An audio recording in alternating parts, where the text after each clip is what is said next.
নমস্কার বন্ধুরা, একটা বাসি খবর দিতে এলাম। পরশুদিন 26,000 শিক্ষকের চাকরি বাতিল করা হয়েছে সুপ্রিম কোর্টের রায়ে।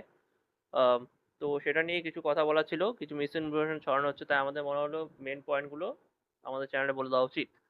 তো প্রথমত একটা মিস ইনফরমেশন ছড়ানো হচ্ছে ৩ মাসের মধ্যে পরীক্ষা নিতে হবে। তো এটা কিন্তু ব্যাপার নয়। রায়ে কোথাও বলা নেই যে ৩ মাসের মধ্যে পরীক্ষা নিতে হবে। পরীক্ষা কবে হবে কেউ জানে না।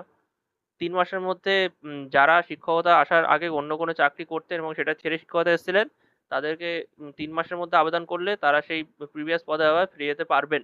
এটা বলা হয়েছে রায়ে। সেক্ষেত্রে একটা প্রশ্ন আসছে, যদি সেই পদে অলরেডি কাউকে নিয়োগ করা হয়ে থাকে, তাহলে সেক্ষেত্রে কি হবে? তো সেক্ষেত্রে অতিরিক্ত পদ তৈরি করতে হবে। করে সেই অতিরিক্ত পদে বর্তমান লোককে বসাতে হবে। ঠিক আছে? আচ্ছা। এরপর আরেকটা জিনিস যেটা হচ্ছে, যারা অযোগ্য শিক্ষক অর্থাৎ ঘুষ দিয়ে চাকরি পেয়েছেন, তাদেরকে কিন্তু বলা হয়েছে ৪ সপ্তাহের মধ্যে সমস্ত টাকা ফেরত দিতে হবে।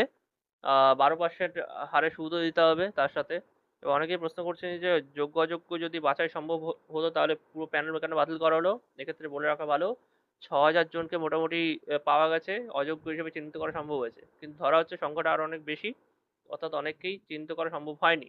সেই কারণেই কিন্তু পুরো প্যানেল বাতিল করা হয়েছে। ঠিক আছে?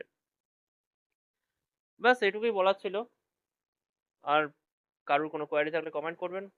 ধন্যবাদ।